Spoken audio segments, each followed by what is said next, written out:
Magandang buhay mga bata!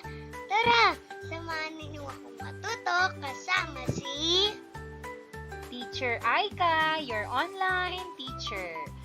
Please don't forget to subscribe, like, share, and hit the notification bell for more videos. Thank you! Revised K-12 Curriculum, Filipino, Grade 3, Quarter 2, Lesson 1, Day 4. Ang ating aralin ngayong araw ay tungkol sa mga salitang dinaglat at magagalang na pananalita at pagbati. Muli, ako si Teacher Aika, ang inyong online teacher. Simulan na natin! Mga layunin. Una, natutukoy ang mga sight words. Pangalawa, natutukoy ang kahulugan ng mga salita ayon sa konteksto. Pangatlo, nababasa ng wasto ang mga natutuhang salita. Pang-apat, naisusulat ng maayos at wasto ang mga natutuhang salita. Panglima, nagagamit ang magagalang na pananalita sa pagbati at ekspresyon sa iba't ibang sitwasyon, partikular sa wikang ginagamit sa pakikipag-usap sa paaralan o academic language.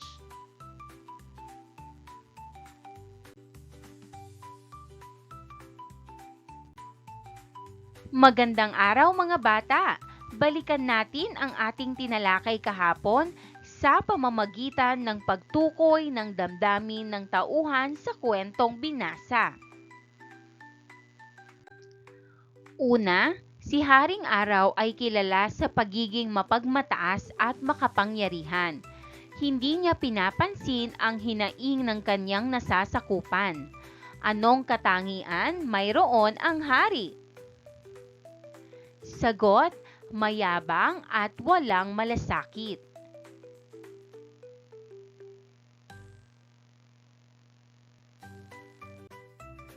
Pangalawa, isang araw nagsaya si Tipaklong sa pagkanta at pagsayaw habang si Langgam ay walang tigil sa pag-iimpok ng pagkain. Nang dumating ang tag-ulan, nagutom si Tipaklong at humingi ng tulong kay Langgam at siya naman nitong pinatuloy. Anong ipinakita ni Langgam sa sitwasyon?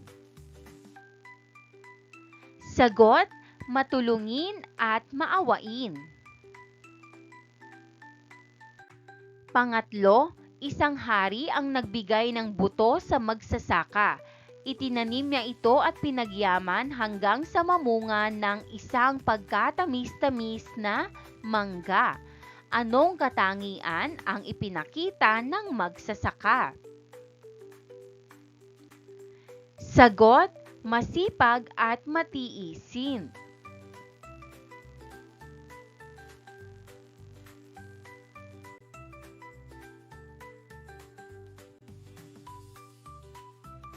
Tayo'y umawit. Sabayan ang inyong guro sa pag-awit ng magalang na pagbati.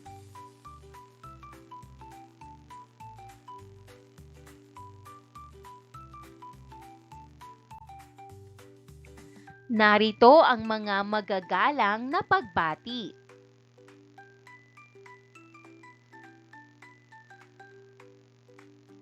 Magandang umaga. Magandang umaga. Magandang tanghali. Magandang tanghali. Magandang hapon. Magandang hapon. Magandang gabi. Magandang gabi. Kamusta ka? Kamusta ka? Paalam. Paalam.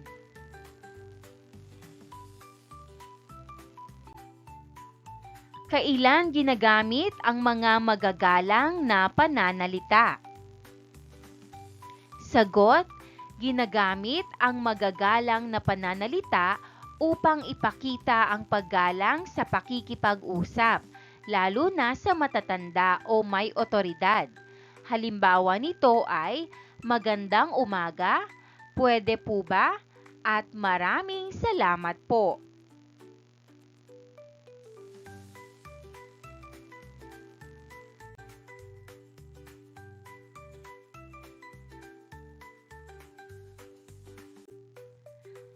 Paghawan ng balakid. Ibigay ang kahulugan ng salitang may salungguhit.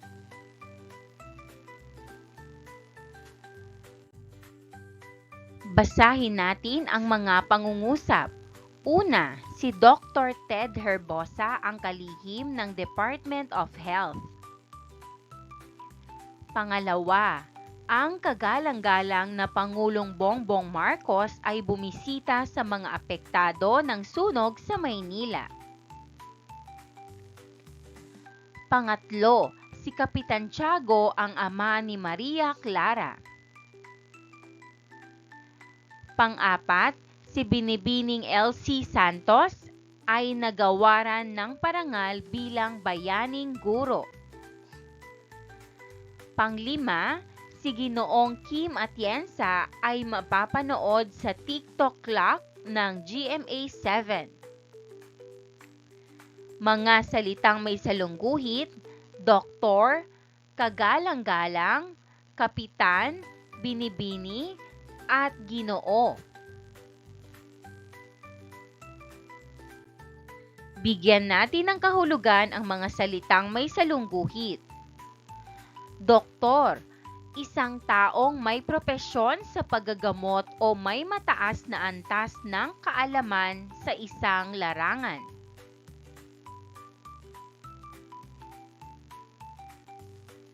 Kagalang-galang. Tawag sa isang taong dapat igalang, karaniwang ginagamit sa opisyal o matataas na posisyon.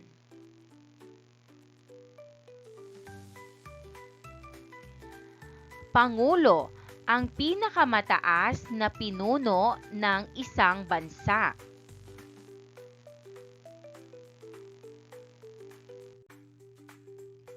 Kapitan, pinuno ng isang barangay o pamayanan, maaaring leader ng isang lugar.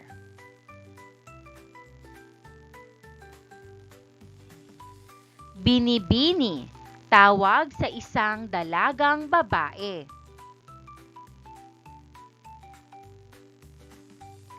Ginoo, magalang na tawag sa isang lalaki.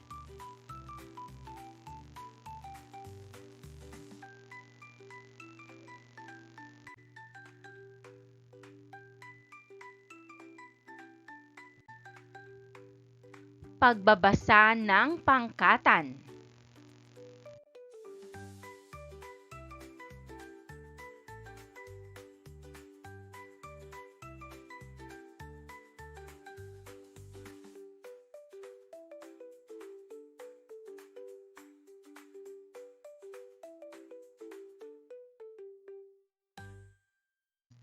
Mga tanong. Una, sino-sino ang tauhan sa kwento? Sagot, ang mga tauhan sa kwento ay sina Miguel, Dr. Santos, Ginoong de la Cruz, Binibining Cruz, Kapitan Ramirez, at Kagalang-galang Mendoza. Pangalawa, ilarawan ang katangian ng mga tauhan. Sagot, si Miguel ay mahiyain pero naging matapang at masipag. Si Dr. Santos ay mabait at inspirasyon sa mga bata. Si Ginoong de la Cruz ay mapagpayo at suportado sa anak. Si Kapitan Ramirez ay mapagmasid sa kabataan. Si Kagalang-galang Mendoza ay nagbibigay ng papuri at tiwala sa mga bata.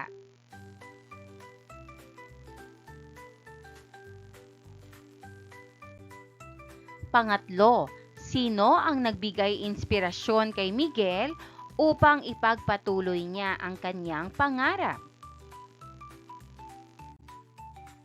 Sagot, Si Dr. Santos ang nagbigay inspirasyon kay Miguel sa kanyang kwento ng pagsisikap. Pang-apat, ano ang ipinayo ni Ginoong de la Cruz sa kanyang anak na si Miguel? Sagot, pinayuhan niya si Miguel na magpursige at magtiwala sa sarili para magtagumpay.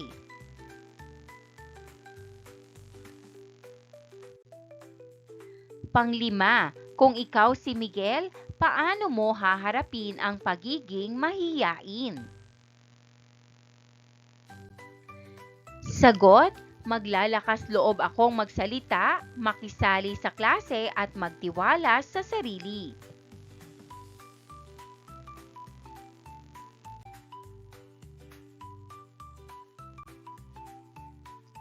Basahin ang mga sumusunod na katawagang ngalan na hango sa teksto.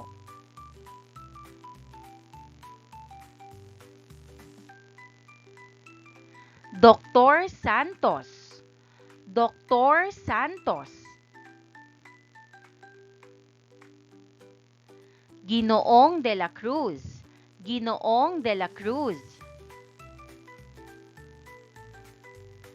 Kagalang-galang na Alkalde Mendoza, Kagalang-galang Alkalde Mendoza.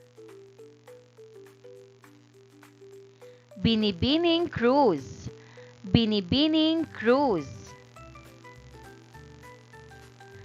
Kapitan Ramirez, Kapitan Ramirez.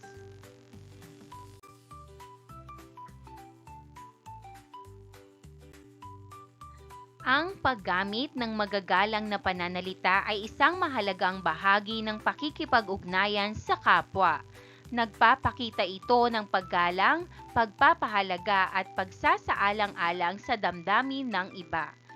Isa rin sa paraan ng pagpapakita ng paggalang ay ang paggamit ng mga magagalang na katawagan tulad ng Ginoo, Ginang, Doktor, Kapitan at iba pa. Halimbawa, magandang araw po, Ginang Medyos. Ipagpaumanhin po ninyo, Kapitan Sison, at hindi ako nakarating sa inyong state of the barangay address.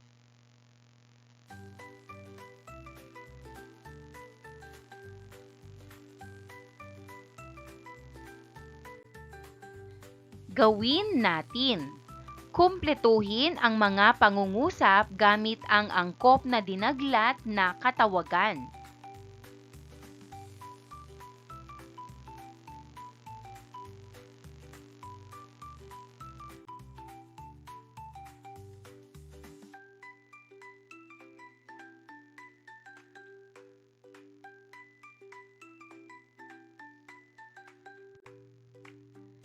Sagutan natin. Una, Patlang Santos, maraming salamat po sa paggamot sa aking anak. Sagot, Doktor.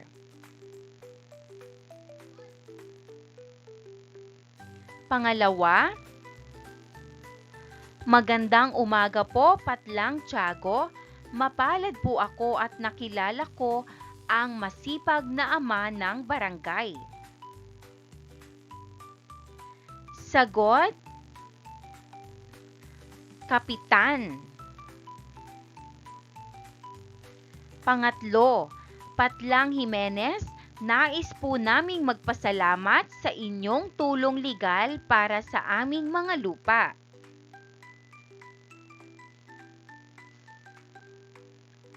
Sagot, Attorney.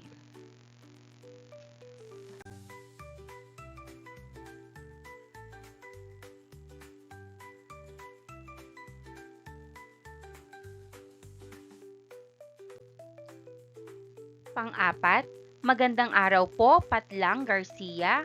Maaari po ba kaming magtanong tungkol sa aming aralin sa pagpapatayo ng mga tulay? Sagot, Engineer.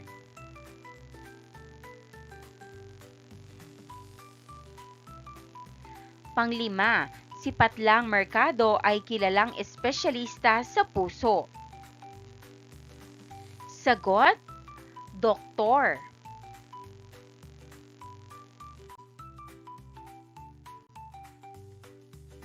Paano nakatutulong ang tamang paggamit ng mga dinaglat na katawagang ngalan tulad ng doktor, kapitan, attorney at iba pa sa pagpapakita ng paggalang sa mga pag-uusap sa lipunan? Sagutin ang mga sumusunod na sitwasyon na kung saan nagagamit ang magagalang na pananalita sa pagbati at ekspresyon sa iba't ibang sitwasyon, partikular sa wikang ginagamit sa pakikipag-usap sa paaralan o academic language. Unang sitwasyon, pakikipag-usap sa guro, papasok ka sa silid-aralan at nakita mo ang iyong guro na si Binibining Joyce Ramos na abala sa pag-aayos ng mga gamit. Pangalawang sitwasyon, pakikipag-usap sa librarian, kailangan mo ng tulong sa paghahanap ng aklat sa silid-aklatan.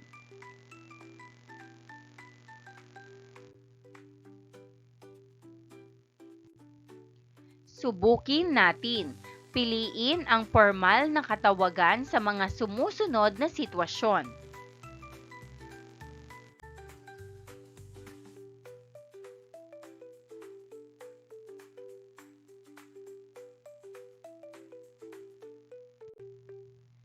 Sagutin natin. Una, kapag binabati ang isang doktor, alin sa mga sumusunod ang tamang gamitin? Sagot, doktor. Pangalawa, nais mong kausapin ang iyong guro. Sagot, binibini. Pangatlo, anong formal na katawagan ang gagamitin mo kapag babatiin ang isang abogado? Sagot, attorney.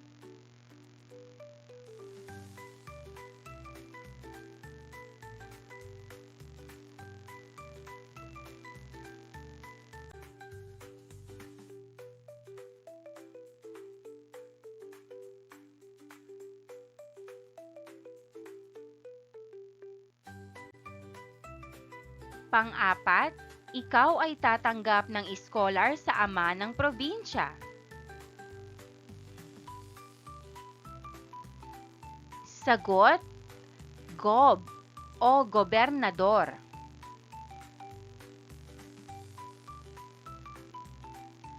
Panglima, babatiin mo ng maligayang kaarawan ang asawa ng iyong guro. Sagot, Ginoo.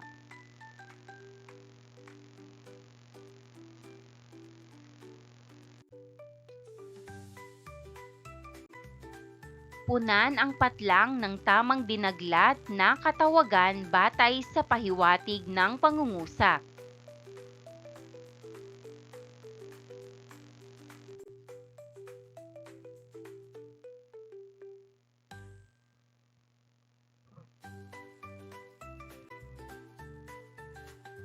Sagutan natin. Una, Patlang Reyes, nais po namin kayong imbitahan sa aming pagtitipon. Sagot, Ginang. Pangalawa, si Patlang Lopez ay magbibigay ng lecture tungkol sa kalusugan. Sagot, Doktor. Pangatlo, si Patlang Mendoza ay abala sa kanyang programang pangkabataan. Sagot, Kapitan. Pang-apat, si Patlang Cruz ang nagplano ng aming tulay. Sagot, Engineer. And that wraps up today's lesson. If you enjoyed this video and want to see more content like this, don't forget to hit the subscribe button and ring the bell so you never miss an update. Thanks for tuning in.